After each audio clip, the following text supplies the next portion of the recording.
welcome to the June 27th school board meeting. We will get started with the approval of the agenda. Do I have a motion to approve the agenda? So moved. Second? Second. All those in favor? Perfect. All right, and you have the June 9th, 2022 meeting minutes. Do I have a motion to approve the minutes? So moved. Second? Second. All those in favor? Aye. Aye. All right. While I'm making my way down to recognize one of our high achievers, I wanted to welcome Mr. Jonathan to the board, first official night with us. He's got an affirmation that he does, just so you know that. We'll be signing that thing in, just that he's going to do the work he's supposed to do as a board member. But we're glad to have Jonathan in.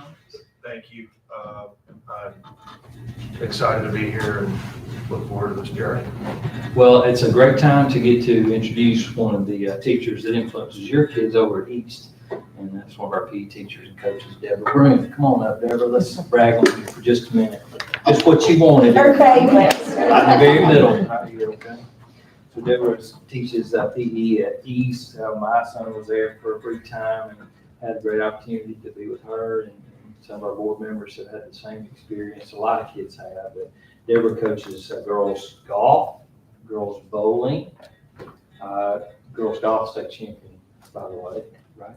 No, that was boys, That's but what boys hey, I'll say. take it. And then basketball as well, at some point. Yes, I've coached volleyball, basketball, softball, bowling, golf, flag football, middle school basketball, middle school volleyball. Flag football was the inaugural season last year. Yes. She got to introduce us to flag It was football. fun. Yeah, so in 2011, the Alabama High School Athletic Association began a program where they recognized coaches who went above and beyond the call of duty as a teacher, as a mentor, as a coach. And it's called the Making a Difference Award. Each year there are 7 coaches out of the many across our state that are selected for this award. And Deborah Broom was one of those this year. And I think that anybody who has worked with her, any child that's gone through East or has been a part of her programs would definitely agree with that.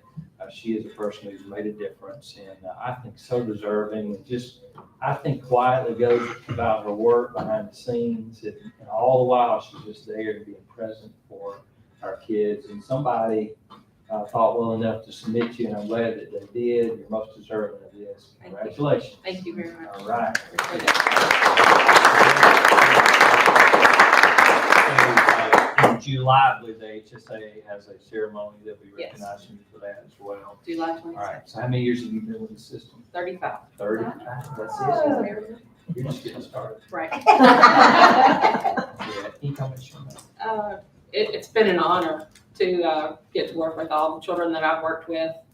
Had great superintendents, athletic directors, principals, and the parents are the ones that allow us to do what we do because they chose Vestavia, and that is why I do it for them. You don't do it 35 years without loving kids. Exactly. Yeah. Exactly. We know you do. Thanks, you making a difference. Thank you very much. That's awesome. Appreciate it.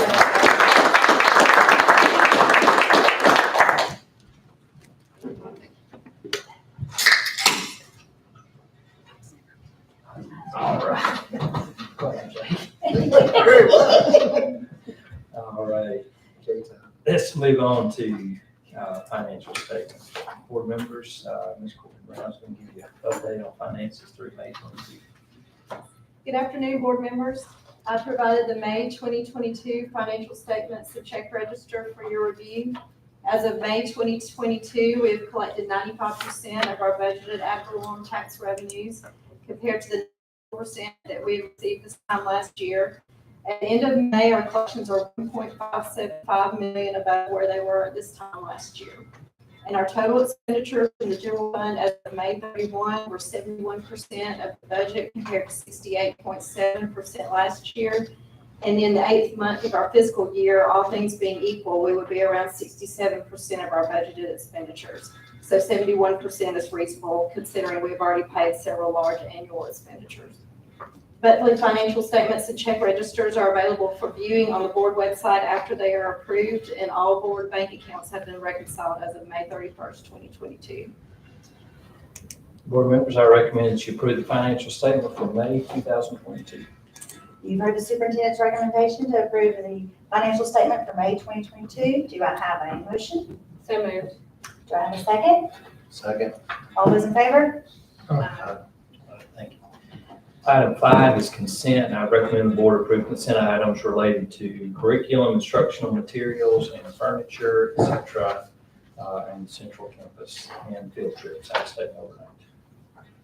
You've heard the superintendent's recommendation on consent items and field trips. Do I have a motion to approve? So moved. Do I have a second? Second. All those in favor? Item 6 is business. Item A, I recommend the board approve the 2022-23 salary and supplement schedule. You've heard the superintendent's recommendation to approve the 2022-23 salary and supplement schedule. Do I have a motion to approve? So moved. Do I have a second? Second. Any comment?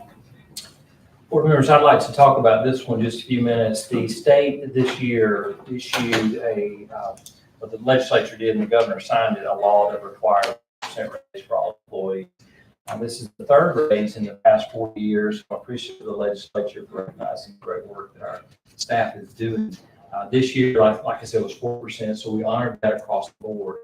But this second law that they passed as part of their budget had to do with increasing the different sales based on years of sales, CELL, based on the years of experience of teachers. And so for years experience and degree, they began an escalation of the state's minimum salary matrix in certain categories above 9 years, all the way up past 35 years.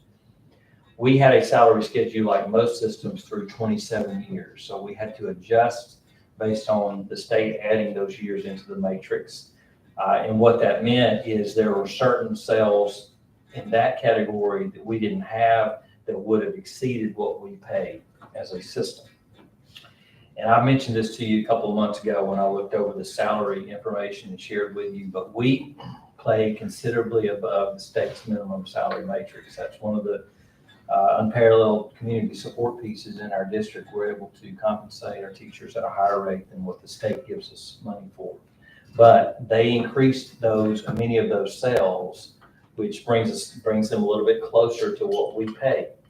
And so what we have been trying to do over the course of the last couple of months is determine if we could do anything additional above 4%.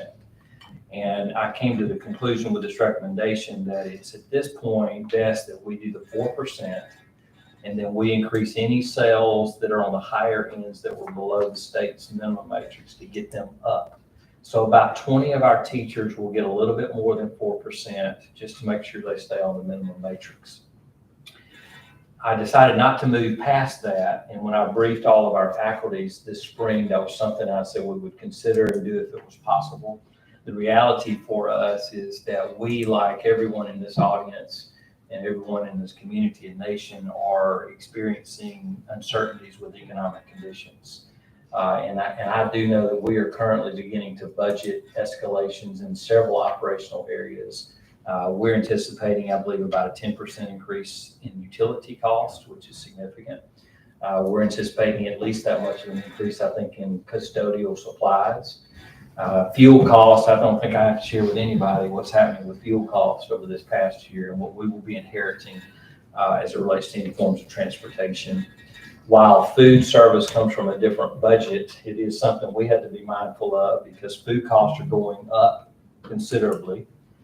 The Congress has changed their methodology next year where everyone the last 2 years has been getting free lunch and breakfast. That will no longer be the case unless something changes between now and the start of school. So that means that we'll likely see a decrease in participation. So increase in food prices, decrease in participation, something we'll have to be aware of. We were told last week that we could estimate anywhere between 25 and 29% increase in our risk management insurance. So those are variables that say to me that we need to be financially very prudent in making any decisions relative to cost increases for raises. 81% of our budget is for personnel. So it may be 82, but most of our money spent is on personnel. So when we adjust any of that, that can have a great bearing on our operational expenses. So what I'm saying to you is that the state money that's been provided to us, all of that goes into salaries and benefits. We supplement that with what we pay above the state matrix. But given the economic uncertainties, I'm not prepared to suggest that we need to do anything more than 4% at this point. To refresh my memory, Dr. Freeman, so the state provides about 40-some% of our salaries, and because we have more teachers and aides in the classroom, our local funds contribute to the remaining. We have 84 teachers that are locally funded, 2 counselors, and that would be about 16% of our teaching force, and that's outstanding. But when you consider each of those salaries comes at a cost of $80,000 to $85,000 with benefits, that's a large amount of commitment from local dollars. Just so you know this, our local budget's about 53% of our entire budget. So we're very fortunate to have that amount. I would wish for us to be able to do more. I'd love to provide every employee more than we can do, but this is, to me, the most financially responsible thing we can do at this point. And then I think that we just continue to evaluate through next year, see what our budget looks like, and see if in future years we can do something more. I do not anticipate the state will appropriate a raise for some time moving forward. So that would be something we would be looking at. I'm only guessing, but I think given the large amount they increased this year and knowing the economic situation as it is, I wouldn't anticipate additional raises from the state for some time. Yeah, like as a board, we're pleased to deliver the 4%. We know as a board that this is paramount to keep our teachers paid above the salary steps that the state provides and some of the top in the state, because that's what makes our school district fantastic. So we appreciate everything they've done. We're glad to give the 4%, and we will continue to evaluate that in this ever-changing economic forecast here as everything is rising. Yes. Thank you, Dr. Freeman. Yes. All right, go ahead. Yes. You've heard the superintendent's recommendation for the 2022-23. Oh, we've already done the motion, right? Oh, okay. Is there any other questions? Any other comments? All those in favor say aye. Item B, I recommend the board approve the lease agreement with the Vestavia Hills Soccer Club. You've heard the superintendent's recommendation to approve the lease agreement with the Vestavia Hills Soccer Club. Do I have a motion to approve? So moved. Second? Second. Any comment? Only thing I would offer on this is this and the next board agenda item you have is relative to the building beside us, which is the Recreation Chamber building. And once the city moves out of that building, we will assume control of it. And there are still some operations taking place with Soccer Club and with Vestavia Hills City that they'll need to share. So that's what these are. This is what these are for. All those in favor? Item C, I recommend the board approve the lease agreement with the city of Vestavia Hills. You've heard the superintendent's recommendation to approve the lease agreement with the city of Vestavia Hills. Do I have a motion to approve? So Second? All in favor? Board members Jennifer Gray with the Alabama Association of School Boards is here today. On your behalf, she has completed the evaluation that's required for the superintendent and chief school finance officer, and she is going to review those results with you. There's no action on these items, only just information. Ms. Gray, welcome. Exactly. Take it away. All right, thank you so much. And board members, you will have a folder in front of you that has a copy of this PowerPoint and some information for your viewing. And I would like to begin by thanking Vestavia Hills once again for allowing AASB to be a part of the evaluation for both your superintendent and CSFO. All right, so we're going to start with the superintendent evaluation results, and the links to this online instrument for the superintendent evaluation was emailed to board members, and we had 4 board members who chose to participate. 23 direct reports were invited to participate in the superintendent's evaluation, and all 23 chose to do so. And 21 stakeholders were invited to participate, and 16 chose to do so. And just as a reminder, I would like to review the rating scale that you used, and it will go from a 1, which is unsatisfactory, to the 5 of demonstrates excellence. And I would like to say that this scale was used for both evaluations.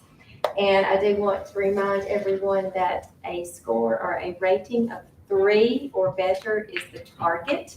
So 3 is meets expectations, and that's where performance consistently fulfills expectations and may from time to time exceeds expectations. And also remind everyone here that no one is a particular role model in every category. So the 4s and 5s should always be given as merited, but not as the default rating. So beginning with the superintendent's evaluation and looking at the board member results, your instrument, if you remember, covered 44 indicators. It was quite extensive. And the board gave the superintendent, Dr. Freeman, an overall rating of 4.7, which is an extremely good rating, just below demonstrates excellence. So we're going to take a minute and go through these results. So as mentioned, overall, the board rated the superintendent a 4.7. And the following slides that we're going to look at, they will disaggregate the data. But I want to show you this slide and remind you that the superintendent works for the board as a whole, not the 5 individuals who comprise the board. So the ratings on this particular slide show the board's collective opinion. And again, that average is a 4.7.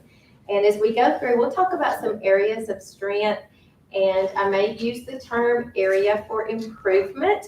And just remember that that could be just, in some instances, it may just be the lowest rated indicator on a particular slide, and it still could be a very good rating. And as you can see on this slide, when we look at areas of strength, 5 of these indicators received a 4.8, which is extremely high. Under community relations, management of pupil personnel services, communication and interpersonal skills, technology management, and facilities management. So as we move forward, you will see slides with various colors. Each board member is represented with a different color. So we're going to be able to see what each board member rated. And just as a note, we have no way of knowing which is board member 1, 2, 3, and 4. It's not 1, 2, 3, 4, anything like the way they sit or anything like that. But just notice that the colors will not change. Board member number 1 will be represented by this deep blue. Board member 2 will be the red, etc. So this is overall, you can see throughout each of the categories, the 10 categories, that there were no really real outliers in this particular scoring. So as we move into the first category, that is CEO of the school board. And overall, the board rated Dr. Freeman a 4.7 within this category. So again, a very strong score. I want you to notice that now you're going to see a blue bar to the right, and that particular bar will show the collective opinion of the board as a whole within each indicator. So it's the average of the 4 scores. The second category is educational leadership of the schools. Overall, this category received a 4.6, and you will notice that 5 of these indicators received an extremely high score of 4.8.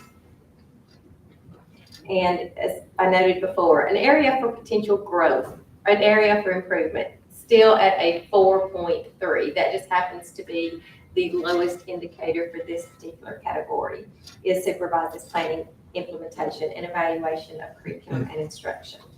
So again, above the exceeds expectations. Moving into personnel management, there were 4 indicators. Overall, this category received a 4.6, and you will notice the 2 on the far right received a 4.8. The first 2 still right between the exceeds and demonstrates excellence. The next category is community relations. This category received overall a 4.8. And please notice that the first indicator, ensure system has a comprehensive plan for community relations, received all 5s. So we have a 5.0 for that particular indicator. Moving into management of pupil personnel services, overall, this category received a 4.8. Please notice that board member number 1 chose not observed on the second indicator, but this did not impact the score in any way. And the second indicator ensures accurate comprehensive student record system is implemented and maintained, received a 5 overall. And the remaining indicators a 4.8. So within this category, a most definite rating of just under demonstrates excellence. Communication and interpersonal skills is the next category for the superintendent's evaluation. Each indicator received a 4.8. Now, as we move into this next category, professional development and leadership, this happens to be the lowest rated category. It received a 4.4, and you're going to see that 2 of the indicators received a 4.8. And maybe just to draw your attention to something on this particular slide, I saw something that is not noted on any of the other slides, and you'll see an indicator there, the first indicator that received a 1 in by one of the board members. My personal opinion, I have no way of knowing this. I think honestly, looking at the scores that we've seen and the scores of the ratings that we're going to see, I'm thinking that was probably a mistake. Just, it's very easy to hit the wrong key, the wrong number. So I'll just leave that at that. But overall, again, very well done. Moving into technology management, we have a 5.0 as the first indicator, and the remaining 2 received a 4.8. So overall, again, a very high 4.8, and we are just under demonstrates excellence in this category. And moving to facilities management, all 4 indicators within this category received a 4.8. So again, very strong scores were provided. And the last category completed by the board for Dr. Freeman is under financial management. And there were 2 indicators within this category that received a 4.8 and 2 with a 4.5, and overall a 4.6. So we're going to move into now the superintendent evaluation direct report results. So these are the results from the 23 direct reports who responded. The instrument completed by the direct reports covered 30 indicators, and overall the direct reports rated superintendent a 4.6. So just above exceeds expectations. And as we look at the indicators, please notice that they're broken up into groups of 6, but they are not categorized in any format. So on this slide, you'll see that there is an indicator, the 4th one, 4.8, which is a very strong score, is skilled at identifying and solving problems. Moving to the next group of 6, 2 areas of strength here. Received a 4.8, a positive person who maintains composure in difficult situations and actively seeks resources, financial and otherwise, for schools and systems. And if we want to note an area for potential growth, still above exceeds expectations, the lowest rated indicator, a 4.3, establishes effective interpersonal relations. Moving on to the next group of 6, we had 2 at 4.9, leads system in celebrating students' academic achievements and is knowledgeable of laws and policies governing schools and system. So again, very strong scores. And another 6, we had indicator number 2, received a 5.0, actively promotes mission of the schools and system. The remaining indicators on this particular slide were all at a 4.5 or above.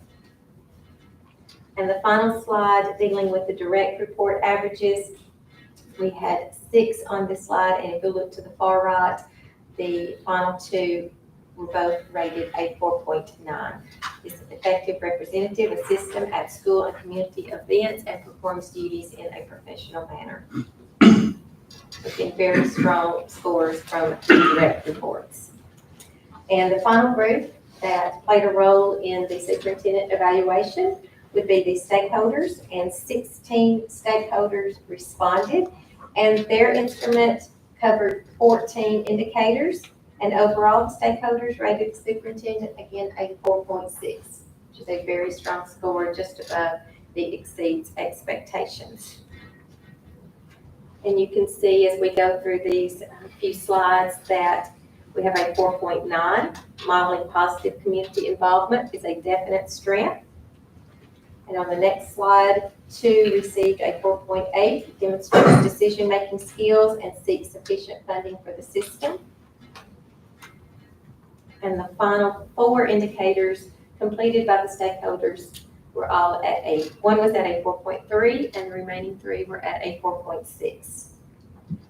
So when we look at the scores by each group, you'll see that the board rated Dr. Freeman a 4.7, direct reports a 4.6, and stakeholders a 4.6. And I do want to let you know that we do not average these 3 together, because we need to remember that Dr. Freeman ultimately works for the board. And if your 4 averages were thrown in the mix with this larger number, your scores would get lost. And ultimately, he works for you. So now we're going to move into the CSFO evaluation. And completing Ms. Brown's evaluation were 4 board members, the superintendent, and 24 peers. So we're going to start with the board member results of the CSFO.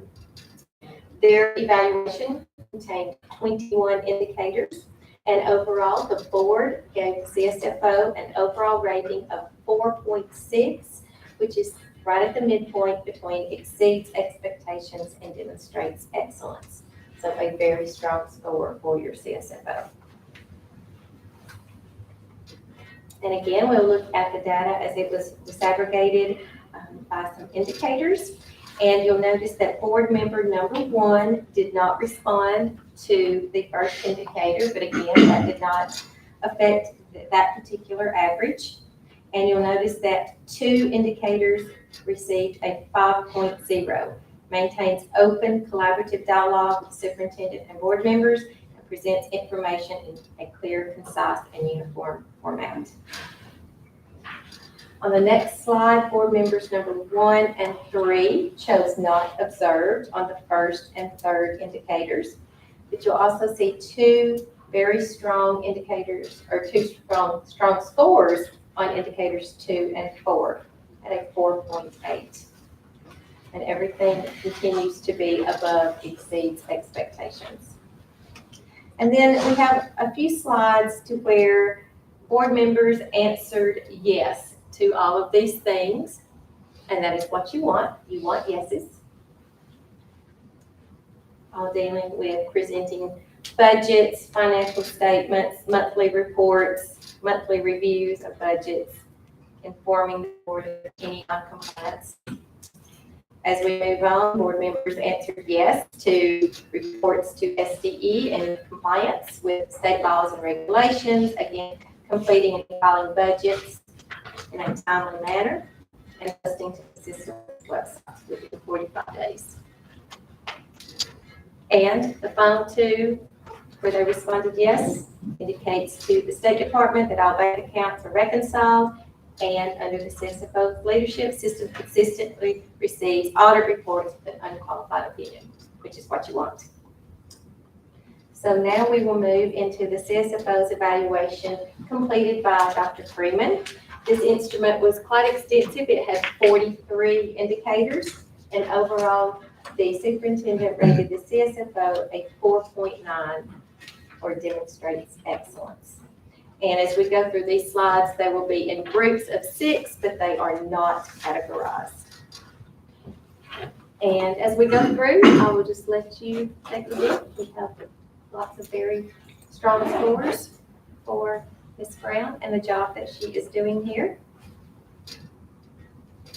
And again, the second slide is about providing that information in a timely manner, in a clear format.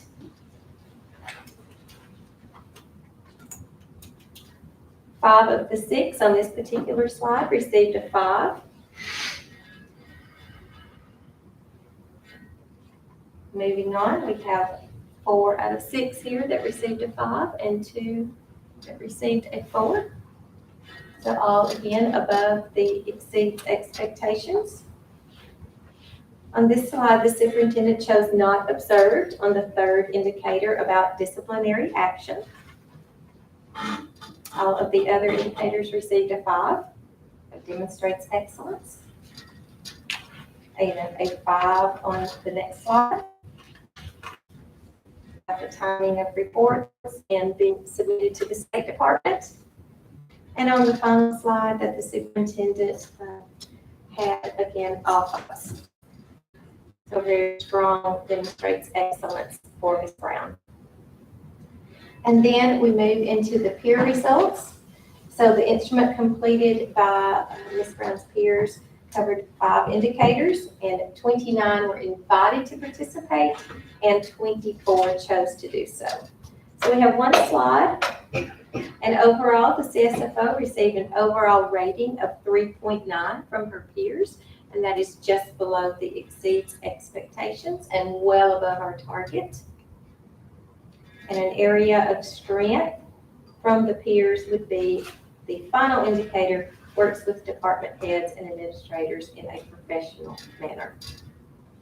So looking at the 3 groups that rated Ms. Brown, we have the board a 4.6, the superintendent a 4.9, and peers a 3.9. And again, these scores are not averaged together. So for next steps, what is next? We want you as a board to continue the dialogue with your superintendent and your CSFO to ensure that everyone here is on the same page, and to remember that at the end of the day, the goal of an evaluation is to give an employee, in this case your superintendent, CSFO, feedback and opportunities to adjust their performance if needed.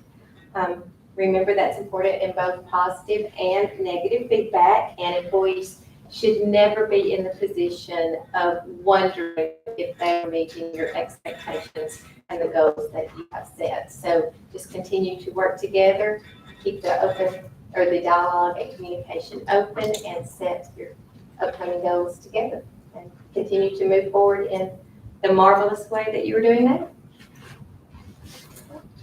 Any comments from the board at this time?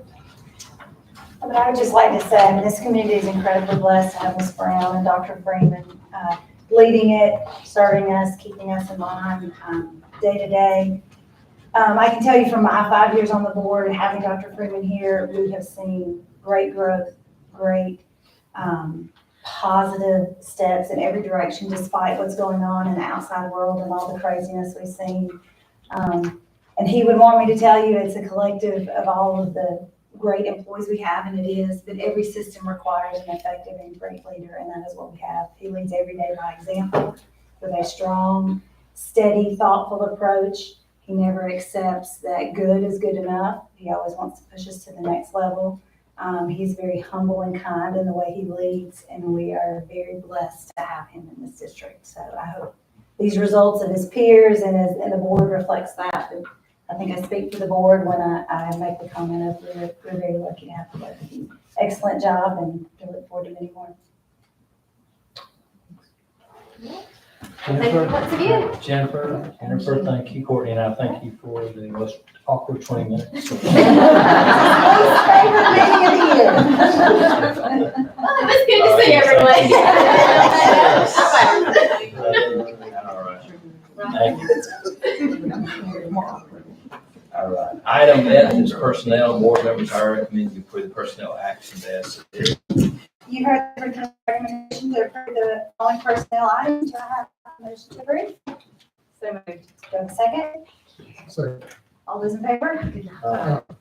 I want to take a comment, if I can't just comment, we have got almost all of our done, I think, at this point, where it tells me, and so I want to first tell you how much I appreciate working with does, and getting together was a massive amount of work over these few months, with not only getting people ready to go to principals interview, but getting excellent people ready, and so that took a lot of work, effort, congratulations, and for our principals who I think have done an outstanding job hiring as well.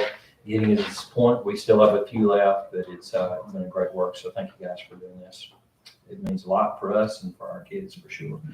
All right, administrative reports. The first one is not one I will necessarily go into with you today, other than to comment that you've got a document there that we try to take our pictures of success and match those with our strategic goals. And this is really just a wrap up of the year for you to see a display of the things that have taken place relative to each of our 3 goals and what we think a picture of success looks like. So I wanted to share that with you. And I believe also in that document, we have the retention percentages for our staff. I think that's important for you to see too, because as I said, our principals, Meredith, do a great job of bringing good folks, and we want to keep them. And our percentages that are above 90% suggest we're doing a really good job with that. So well done. All right, I'd like to pivot over to our second administrative report, and that's for safety and security. And certainly I believe this is a relevant topic for you to have a refresher on some things that we've been doing and are doing. And we can talk more about that later. But I would like to turn it over to Dr. Martin. Take it away, sir. Thank you, Dr. Freeman, members of the board. As I present here, I am going to present with a partner, and that is Captain Shane Ware. Shane, if you wouldn't mind standing. So I'm going to talk a little bit about what we are doing in terms of prevention, as well as what local response will look like.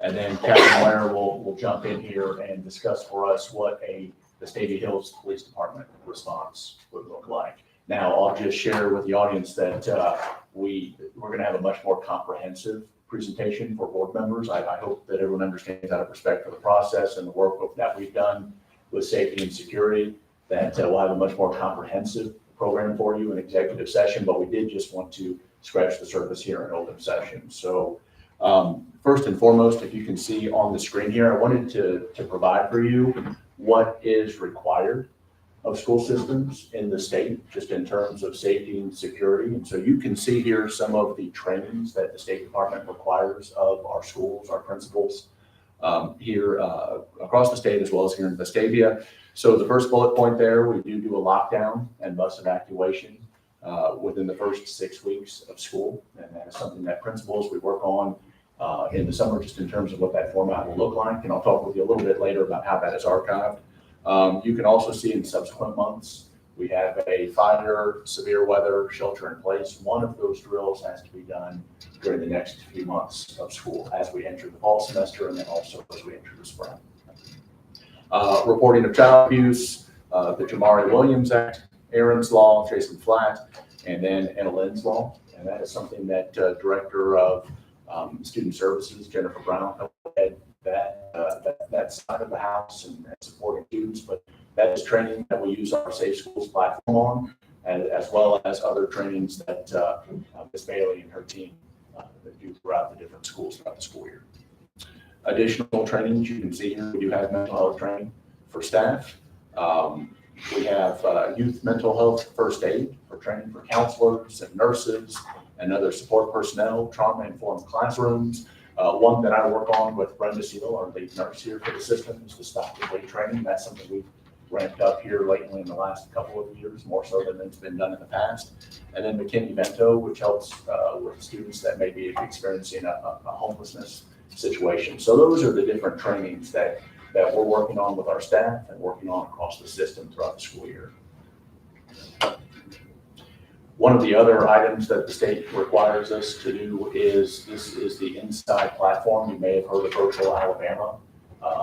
And so what we do is we document our trainings. We have a log where principals or assistant principals go in and log the different trainings that are done so we can demonstrate to the state that we've done this. We also have our facility schematics in there. And through the Safe Schools, I'm sorry, not Safe Schools, through the Virtual Alabama platform inside, we also have our EOPs and ICS, which are those all in executive session, as well as the schematics that the police department has access to. So in the case that there is a shut-off that needs to take place with a utility, they have access to that, as well as our administration. So it's just a good communication tool that we have, the police department has, as well as support from the State Department. I went ahead and included board policy 4.1, so you can see the charge that our superintendent, Dr. Freeman, has, which he then works collaboratively with the rest of us. So this is really what through board policy, we tell our community what it is that we're going to do to support a safe and nurturing environment for our students. And so you can see here the superintendent, principals, and facility administrators are authorized to take reasonable and lawful measures to protect against personal injury, trespass, vandalism, theft, and like threats to personal safety, property damage, and financial loss to or on board property or at school functions and activities. And so as we've gone back and evaluated this, there have been some events even with our school constituency and school activities where we've had to look at measures. I think one measure that took place this spring in terms of what we can do to beef up security to support our students and our families. And so this is really the driving force in terms of what we do to make sure that our students are safe and secure. All right, so an ongoing effort to support board policy 4.1, and really what we're striving to do is provide that safe and nurturing environment for our students. But probably the most important thing that we do, and that's where Captain Ware is a critical player for our school system, but we have an SRO in every one of our school buildings. That is probably, we just had an opportunity, Dr. Freeman and I, Friday morning, to meet with our police chief and to meet with Captain Ware and sit down and have conversation. And this is probably the most critical thing that we do here in Vestavia. And one of the conversations that Captain Ware and I had recently is just the return on investment. When you think of that with a Vestavia Hills police car in front of every school, sometimes two, because it's in the high school, and an officer in every one of our schools throughout the school day when students are present. And that's something I know Dr. Freeman has talked with you about what that looks like this summer. But through the school year as well, that's probably, as far as return on investment, the most important thing that we do. And Dr. Mark, they just put out an article. There are so many school systems that do not have this in the state of Alabama. We are one of the few that is fortunate to have SROs in every school building, and some have multiple. We have schools in the area that don't have that, and so that's an important thing to have. Well, and can I just mention too, we have one in every school, but also the quality of our SROs. I mean, we see them at ball games, we see them out and about in the community. I have an opportunity, we meet 3 times a year before the SROs go on to their schools. And, I see the SROs out in the building, that they take a vested interest in our students. They take a vested interest in what our students are doing. I happen to be at a Birmingham Squadron game, and one of our SROs was actually playing during halftime. And I'll tell you what, we had 4 or 5 students with us, and those 4 or 5 students ran to Officer Canal as soon as that was. I saw you playing basketball. That is so. And he's high-fiving. These children love our SROs, and our SROs love these children. And I think that's important. Not only do we have the quantity of SROs that we do, but also the quality of men that are protecting our schools. So I think that's worth stating. Security assessment was completed by DOL in April of 2020. I think that's important to note because, one of the conversations that we've had is this is ongoing, and Captain Ware will speak to that, but this isn't something where an event occurs and then all of a sudden we react. This has been ongoing really for a long time before our team arrived, but also we've really made this a point of emphasis over the last couple of years to really improve our processes. And one way that we've done that, partnering with DOL LLC, they did vulnerability reports, as you can see, and made recommendations, and they really made recommendations twofold. On one hand, they looked at our procedures. They looked at how our students, our staff members, our administration reacted during drills and other events. And so they gave recommendations on that. And then they also looked at our facilities. And they told us where there were gaps, where there were areas that we needed to beef up our security from a facility standpoint. And so what we did was we passed on those recommendations to our system architect, Latham and Associates. And then Dr. Freeman made this a point of emphasis with our PSCA funds. So as we look to invest in our capital plan, made sure that safety and security was a component of those updates that we were looking at through our capital plan. And you've seen this before. I think this was in a presentation. I actually took this from a presentation Dr. Freeman did. So you've seen this before where our strategic plan, which Ms. Gray just spoke to, how that drives everything that our superintendent does all the way down to the rest of us in the administrative ranks. You can see there at the bottom, safety and security being a critical component of what we're doing as far as strategy throughout the system. And then when you talk about our beliefs, I mentioned this once before, at the top there are the beliefs throughout the system, one of them being safe and nurturing environments. And so those points of emphasis where we did our facility assessment, where we looked at, Schneider came in and looked at did an assessment in terms of energy efficiency, safety and security with DOL was a component of that as well. So I'll speak more to the board later in terms of what those facility updates are. But I did just want to speak quickly about the procedural side of this. And you can see here that system level task force. So we had different school administrators, and those were building principals, building assistant principals. I know our director of student services, Ms. Bailey, was in on that group as well. But we had a team system level task force that looked at our safety plans for each one of our schools. And so we looked at that comprehensively across the system, and then each of them took that back to their safety and security teams at the building level. And so what we were trying to do was get a 30,000 foot view that we could all discuss so there was continuity and consistency across the buildings, as well as get back to our building levels and talk with our teachers about what does this look like in the classroom. And so I feel like we really have, from system to building all the way to classroom, a very good model from which we can work. And that was actually a model we were asked to speak at State Superintendent's Conference. I think that was the legislative conference in 2021, and received good feedback on that. And so it's a very, I feel like a very effective model for making sure that we keep our students safe. On the right-hand side, you can see there, this is the Vestavia Hills Action Plan. I think it's worth noting that we did vet this with our administration. We vetted this with our teacher safety and security teams, as well as our SROs. And this is what came from those conversations. And so this is uniform across the entire system in terms of what our response will be locally. And so with that said, I'll pass it over to Captain Winter, who will talk about what a police department response would look like. Good afternoon, everyone. My comments will be very brief in the open session that we're in right now due to the extremely sensitive nature of safety and security. Let me reassure each of you that the safety and security of the Vestavia Hills school system is one of the highest priorities of the police department. We take our relationship with the school system extremely seriously, and our SRO program is one of the most vital programs that we have in our department. Like I said, it's a very long-standing practice that we will not openly discuss our safety and security plans, but I am confident in saying 3 statements to you at this time publicly. As a police department, we are trained to go directly to any threat in our system. As a police department, we're trained to never delay our response to any threat in our system. And as a department, each one of us, from the chief of police down to the newest officer, we are trained to neutralize any threat to anyone in our school district. And we take that job and that responsibility and that role extremely seriously. With that being said, I'm going to reserve my other comments for executive session.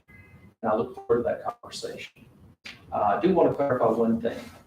We are blessed to have the number of SROs that we have in our system. We are blessed to have the quality SROs that we have in our system. But remember, it's not just one for every building. There are some schools that have more than one. So we enjoy a 1-to-1 plus ratio of SROs, which throughout the state of Alabama is almost unheard of. We are very blessed to have that relationship and appreciative of our opportunity to work with the school board to continue that relationship. Thank you. Dr. Martin or Catherine Ware, so as talking about continuous improvements, I know we did the facilities audits on a set basis. Is there a basis like, I don't know, annually, semi-annually, you look at the procedures based on what you learn in the police community to kind of keep our procedures up to date with terrible events of the time too? There's no better way to put it. What I'm willing to say publicly is that after each mass casualty event, school shooting or anything like that, we review all of the available information, look for continuous improvements or modifications to our existing response plans. My preferred reference material on that is to wait a little while for the final DOJ reports to come out. They have the best information, the most accurate, the most vetted information, and but however, we do respond to preliminary information that surfaces after an event. That's And like, we always have a loop that we're trying to keep up with what's going Yes. on. And we do the same thing, and we're always adjusting our tactics and responses, yes. So the thing, we'll reserve the rest for. And just on behalf of the board, Captain Ware, thank you. Thank each one of our SROs, each one of your officers. I know it's been a challenging month to say the least, but we are blessed to have you in this community protecting us and always there. We are very thankful for each one of your departments. Thank you. On behalf of the department, I appreciate your comments, and we all feel very blessed and fortunate to work in this city. So I've been here 22 years, and this is a great police department to work for. I couldn't imagine working anywhere else. So thank you. Thank you guys, appreciate that. All right, we have a public comment. So I'm just going to read the rules of the public comment, and then I'll ask them to take the podium. So the individual desiring to speak shall stand and give his or her name and their address. The presentation should be as brief as possible, and in no event shall the address exceed 5 minutes. The speaker may make statements about their particular concern with school operations or programs. In the public session, however, the board will not hear personnel complaints against particular school personnel or against any person connected with the school system. Other means are provided whereby the board may consider or dispose of legitimate complaints, including individuals or employees within the school system. All right? Ms. Butler, if you'd like to take that. Thank you.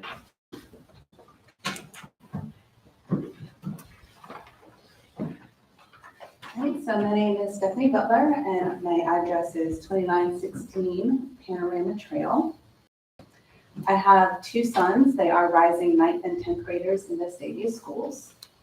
So first, I want to say that we moved to Birmingham almost a year ago. Our sons have had a wonderful first year here in Vestavia schools. So thank you guys for everything that you do, and your staff, faculty. It's wonderful. I'm glad I'm here when these guys are here tonight, because I'm here to talk about school security. I did want to acknowledge Dr. Freeman did offer to meet with me about the concerns one-on-one, and Board President Ms. Weaver has been very responsive to concerns in the past. But I think this is too important of an issue to have a closed-door conversation about. I would just want every person here to know that parents hold everyone responsible for the safety of our children. The reason I'm here is because in mid-May last month on a school campus during an evening school-sponsored event, I'm not going to say what it is because I don't want to throw any pictures under the bus. I'll share with it. I showed up a little late and I was worried about I was going to get in the building, but when I got there, I didn't have to worry about it because the front door was propped up with brick. The only person standing out front was a kid waiting for probably his parents. So it was then that I resolved to come talk to you guys about school safety. Since then, we've had Uvalde, 19 children and 2 teachers, and 3 people murdered at St. Stephen's. So I did get y'all's email from June 18th. Parents are not just concerned about school safety when there's a newsworthy incident. We're concerned every single day that we send our babies to school. And listening to these guys talk, it does sound like you guys are also worried on a consistent basis. Email did say that if we have a concern, we should bring it to you. So I just want to bring it to you. The email said that safety and security procedures are in place at school campuses and that they are regularly reviewed, updated, and communicated to staff. But based on that particular incident, it may be a concern. You guys have some very high-level plans. It sounds like you're investing in school security. I mean, $750,000 I saw on the board, that's no joke. But big plans don't really help if they're not implemented every single day on every single campus. And I saw a really significant security concern. Just wanted to share it with you. Thank you very Thanks for your much. time. Okay, with that, we're gonna move into executive session. I recommend that the board move into executive session for the purpose of discussing the security and safety of persons and structures and the possible sale of real estate. The Alabama Open Meetings Act allows executive sessions, and I want to remind all of us of the following. No action can be taken in an executive session. There will be no vote taken in an executive session. No minutes of the executive session will be made. I would like to request that Dr. Freeman, Dr. Rainey, Dr. Martin, Mr. Boone, Keith Price, Jennifer Bailey, Blake Crow, John Mauricio, Captain Shane Ware attend the executive session. I estimate that the session will last approximately 60 minutes or less. Following the executive session, the board will reconvene. No further action will be taken prior to the adjournment of the reconvened meeting. In order to convene an executive session, the majority of the members of the board present must adopt by record vote a motion calling for the executive session. Prior to voting to convene in the executive session, the board shall receive an oral declaration from our board attorney that we convene in the executive session for these purposes. Mr. Boone, can you please comment on the request for the recommended executive session? The Open Meeting Act allows you to do this. Thank you. Do I hear a motion to hold the executive session? So moved. Do I hear a second? Second. All those in favor? Thank you very much.